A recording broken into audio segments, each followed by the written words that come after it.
but It's been so long. we saw Rexar, but it wasn't on Braxis. Like, I don't know. It's been a lot of weird games. Dragonshire. Dragonshire, though. So it seems like both teams are focusing on the global, and Wiz losing Sonya costed them big in game number 1, I believe, and maybe it's time to really prioritize Sonya instead of their Tracer Tassadar. Tassadar has been a great pick as their secondary support all the time, but we saw some different style of BlossoM drafting. They shifted away from picking supports from the beginning, and it worked out great for their draft. I think maybe just sticking to what their drafting style from yesterday can actually be better, picking Sonya on top. Yeah, it worked well for them. And let's see. I mean, it was Dahaka played by Wiz on this map yesterday. With the Morales given to them. I don't think that will be given to them today, the way. It was the weird Cassia comp they won with. We saw the Stim Dahaka. Let's see. I think that wave clear is something that we saw much more prioritized by BlossoM on that last map, but I think it's even more important here. We'll see Genji first ban, actually. So they want the Morales. This is a ban that allows you to get either Morales or Ariel. The thing is that we already saw this counter yesterday. We saw exactly this yesterday. You ban the Tassadar, they take Morales, you take the Ariel. And you get to pair it with what you want. This is exactly what we saw on this exact map, like literally exactly. So if Miracle takes Morales, then they will take Vala Ariel. BlossoM, just like yesterday, they picked Morales first pick. Like this was like foreseen. Like no one did not predict this. Okay, I know I say like no one could have predicted this, but like no one could not have predicted this. And yesterday this was, like, it was obvious. Brightwing Cassia from BlossoM right after Morales. Let's see if they want to keep the same, and it is exactly the same. Worked for them last time. Okay, and they did take a win in Dragonshire against Miracle last night. The Vala Ariel comp went into Johanna Sonya. Johanna didn't do enough versus Cassia, and Cassia's ability power damage getting a little bit of a buff. The damage to blinds on her fend. So I don't know if Johanna is going to be the answer here for Mighty. It did not work yesterday for Miracle. And they drafted into, at the end of it, the Garrosh, which was okay. It'll be a Dahaka ban, actually. So they won't be able to run that again with the Garrosh. Let's see a Sonya ban. I think Mighty's trying to take Sonya, if not banned, in this rotation, which they also did pick up when they had the first pick before the second ban phase came up. Yesterday it was Malthael that was banned instead of the Dahaka, and then BlossoM banned Lucio. So Lucio can be a strong secondary support here. But I feel like if you ban the Lucio, you limit yourself. If you leave the Lucio, you could take the Uther at least, if that's what you want. Well, never mind. What am I even saying? They already have Morales. So yeah, I guess the Lucio ban would make sense again. So they already got the Morales. I like forget sometimes that people actually allow Morales through. But yeah. Yes. So Morales has like a 122% win rate right now in Korea. Yep. And got buffed in this patch, Yeah. so even more. Let's see. I would like to. Yeah, that's Lucio ban Okay. again. So Wiz is willing to give up Sonya or either Marthael, and maybe he feels confident whichever one he has to go against in the top lane. And this map, because of a big control, and there goes Sonya once more. And I believe Sonya's win rate was, let's see, from yesterday's match, 100%. Sonya's Nope, win rate? 3-1. 3-1. Yes. No, 2-2 actually. Lost on Dragonshire and Cursed. Ah, okay. Yeah. But combined with Korea with L5, it's amazing. 2-1 yes. for BlossoM. Let's do math. What is 23 out of 38?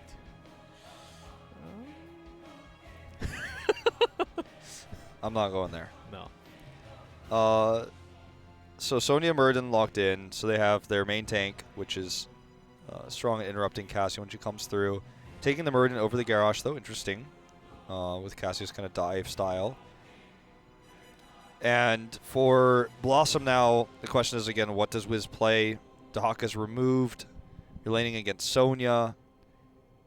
You really don't want to play Thrall here. I think the Muradin pick like removes the potential of Thrall, and I know probably everyone's like, oh my god, he would never play Thrall in this meta. He would actually against the Sonya if there wasn't a Muradin.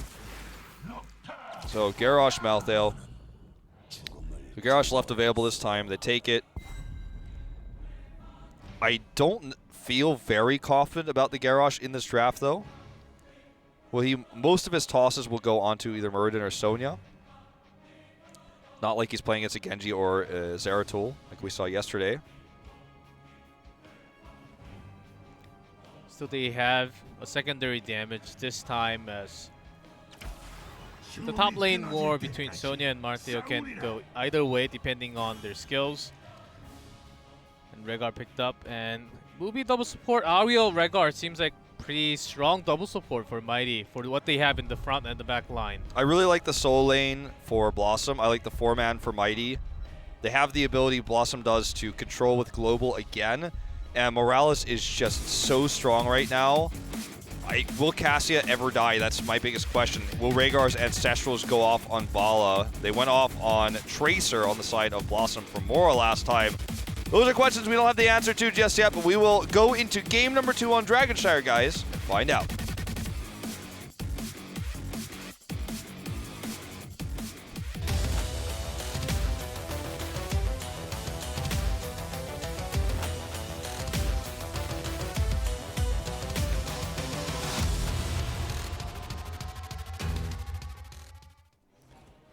In blue, Mighty, Joker on Muradin, BDG on Vala, Good on Sonya, Nasang on Ariel, Magi on Rehgar.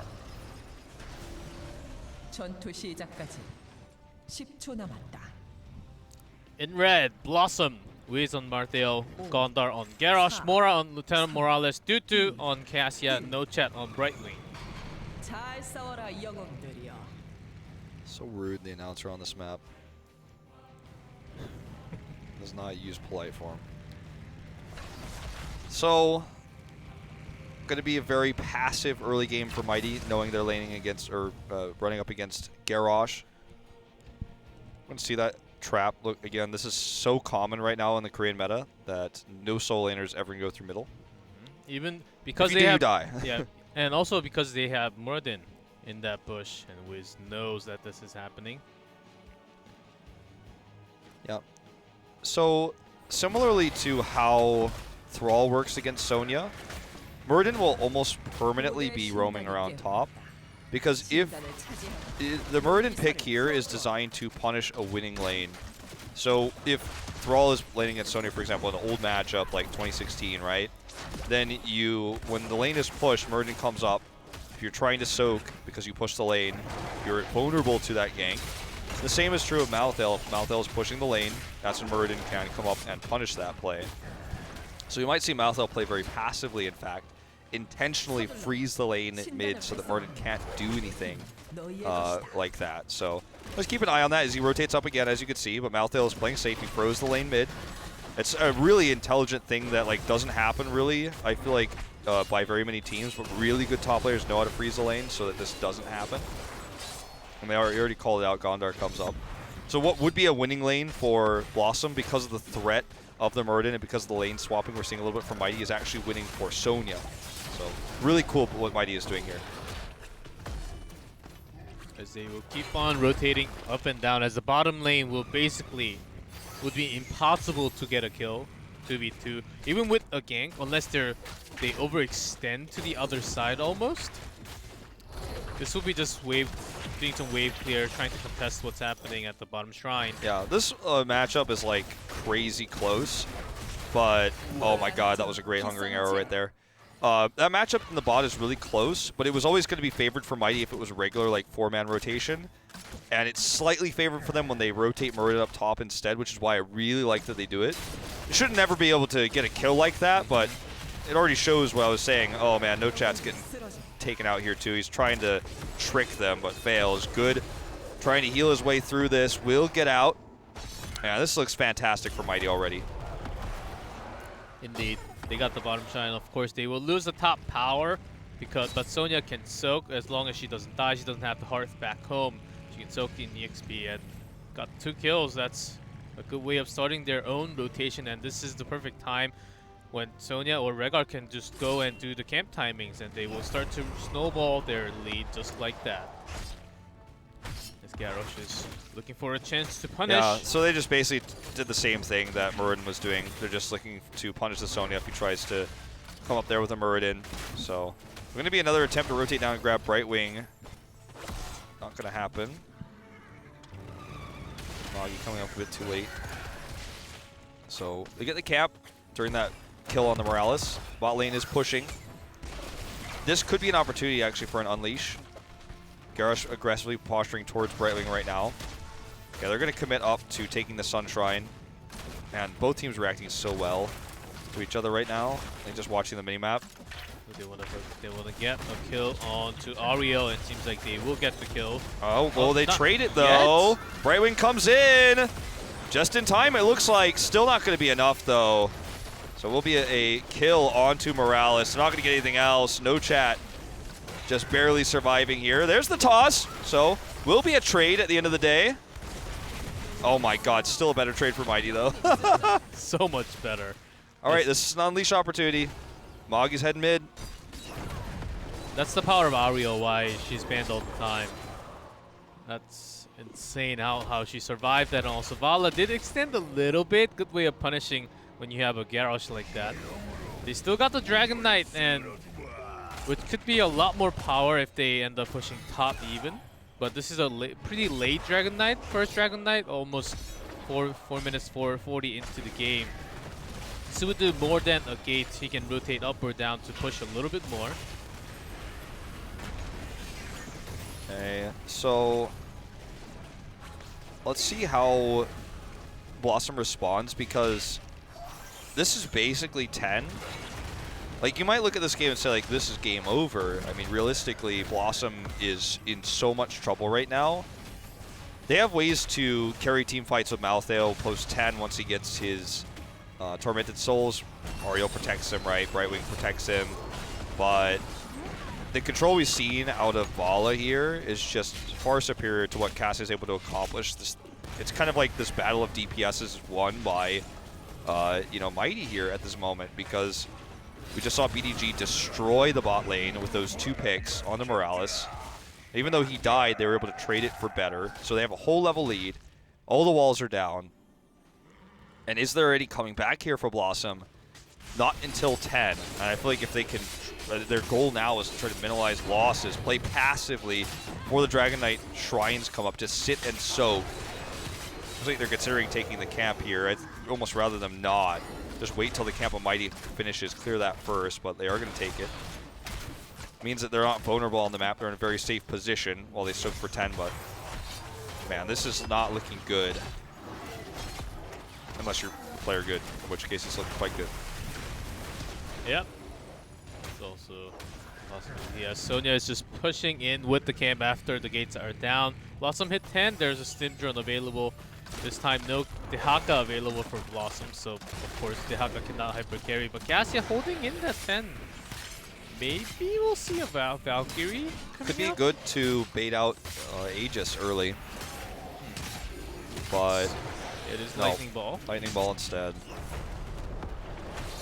Would have been exciting to say the least, but I think that the Lightning Ball damage is required here. Oh, look at all the CC though. Blown up in an instant. Lightning Ball not going to save you there. Gondar is going to get the teleport through here from no chat. The phase shift will keep him alive. But look at this push. This is insane. Malthael is split pushing top, but he's never going to be able to do what this push does. And remember, the bottom is way more valuable to kill than the top in terms of finishing the game. Holly comes through here. BDG has no fear anymore with Cassia gone. No blinds onto him. And they can he went auto attack build too. They can do more with the golems here, as Rehgar is clearing this one and getting EXP now. So they're not losing too much when BlossoM is missing both lanes, and so much structure EXP to the other side. All right, Gondar here wants to try to punish Joker. Okay, toss in.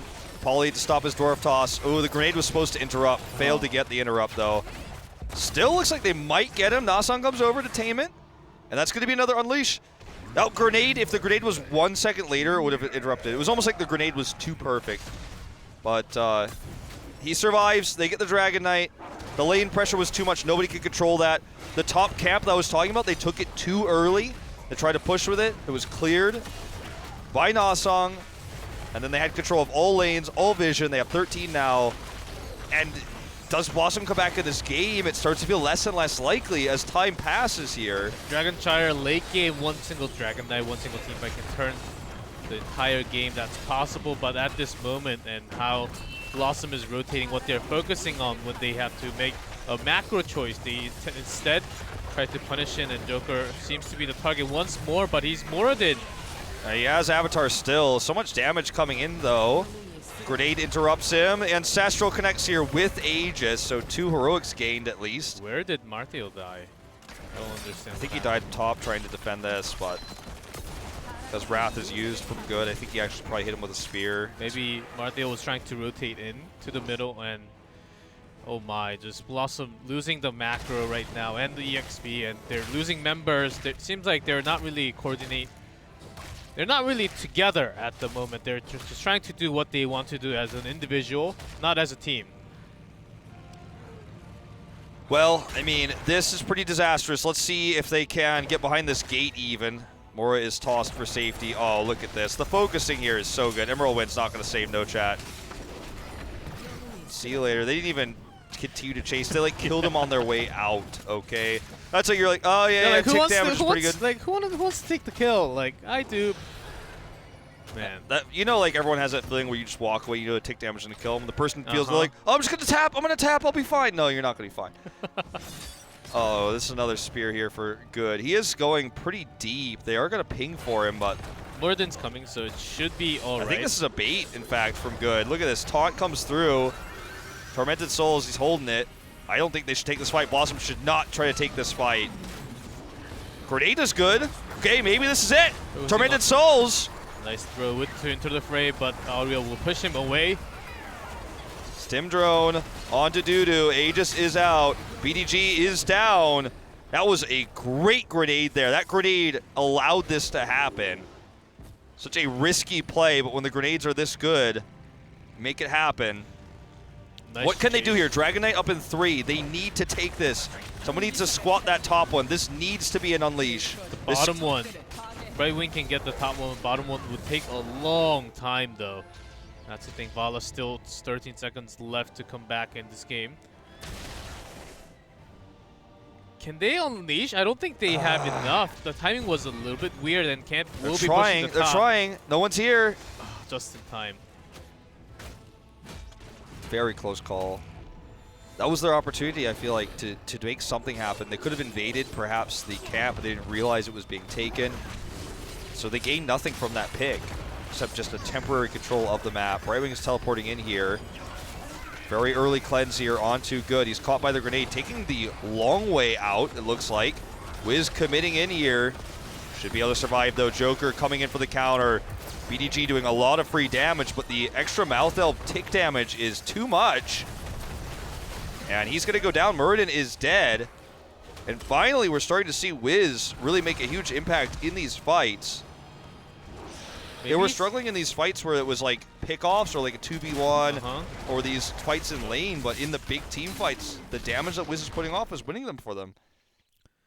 Nicely done. He had Avatar. Maybe he did not have enough mana at the moment, and he didn't pop it. Maybe he thought he was going to survive after the Aegis. Avatar was not used there. This is a risky fight to take. They wanted to try to get a pick because they knew they were going to lose Dragon Knight. Did not happen, and it did not stop the Dragon Knight either. Better scaled Dragon Knight here for Gondar. Not really able to do too much with it just yet. In fact, his teammates were pushed so far away from that commitment to the bot lane that, in fact, he will get like 2 autos off, and that might just be it. Okay, at least they're going to try to make something of it from here. I guess the Dragon Knight was to delay as much as possible because they want to focus the bottom lane instead and just draw their attention to the top. But they want to punish Wiz. There's the stun. Morales healing coming in with the armor. Okay, Dudu in good position right now. I don't think they can get the pick unless they grab Mora. So This commitment does allow Gondar to do a lot more damage to this top fort. The kick will get him the fort, and that's going to be about all they get. Tries it as cannon tower. Looks like he'll get it. Not greatly significant, but does help even up the experience with the catch-up EXP. They're going to try to collapse onto Sonya if she chases. But BlossoM is losing their own camp timing, and Mighty seems to be invading because they know that's happening. I feel like BlossoM's playing too passive in moments like this. Look, they were indecisive. They left the camp, let it leash for a second, they came back. They need to be more decisive in moments like this. Now they're going to lose the neutral camp as well, while dealing with the siege giant camp. Top camp is again going to be annoying because the fort is gone, but it's not the lane that you finish the game on. You never finish the game on top lane on this map, with very few exceptions. Chinese games went 30 minutes. You know, we've all seen those, but very rarely. Let's see, they want to engage as they saw Sonya top, trying to punish if anyone comes over that wall line there. So they will just buy enough time for Sonya to clear that top lane. Okay, Joker caught here, but does not get pulled. Or just putting off the heals. Everyone's topped up all the time. Attainment misses.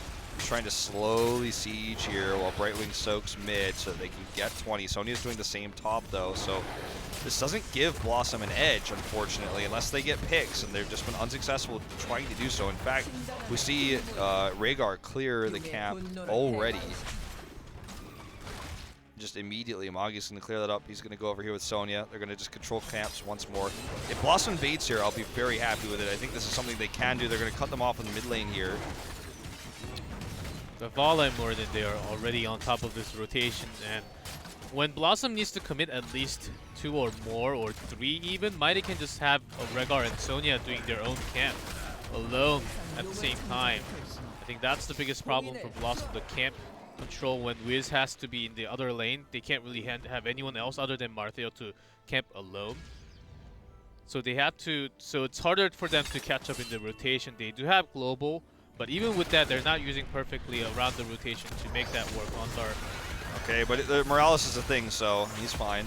He's got armor too, safeguard, and everything else. So, survives. And Brightwing had to shift in for this one when the top camp is pushing. The shrine is already fixed. Mora's the target here. Malthael's not here. Mora is getting very low. Emerald Wind was well placed. Mora needs help though. Ping's coming through. Not going to be enough. Look at that ice block. The last thing that Brightwing will do before she dies. Joker coming in. Good spear over the wall. Mora was going to survive. Can Malthael come in and try to turn this fight? I think that's their only option to win the fight. They're going to just retreat instead. They take the safer bet. But this means they will lose another Dragon Knight Unleash available here. And the camp is going to be cleared, but this means a Dragon Knight could just simply walk down mid to try to get the first keep of the game, which will get them 20. Heading over. This is do or die for BlossoM.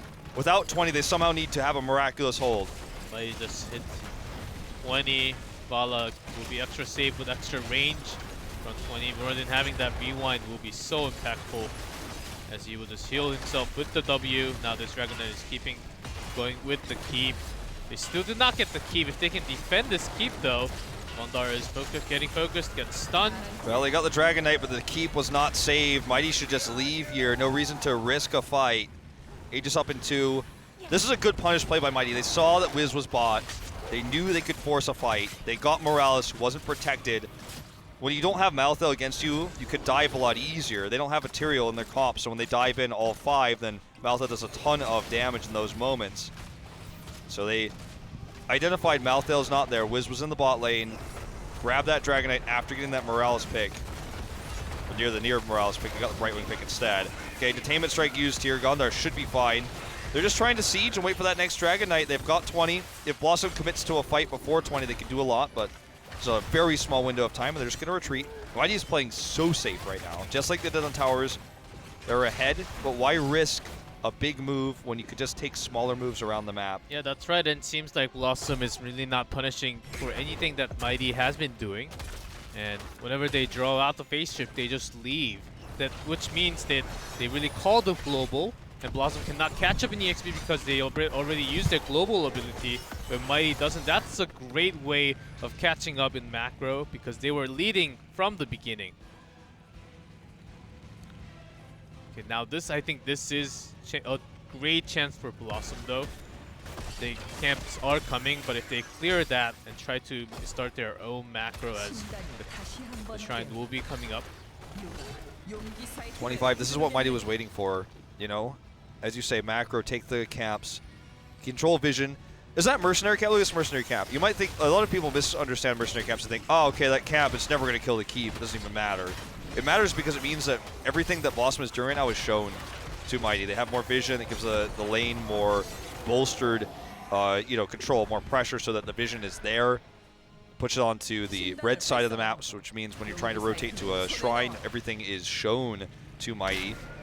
And they just take these because, yeah, they're not going to win them the game necessarily, but they're going to give them more tools to use when the objective comes up. That's why they played so passively, just took camps. And Sonya's just going to continue to soak top. Looks like we're going to see a rotation down as the camp is taken on blue side. BlossoM just waiting, party pushing here. Joker is going to face check that. Okay, not the best grenade this time, but they're going to head down now. They knew where BlossoM was because they had that lane pressure bot.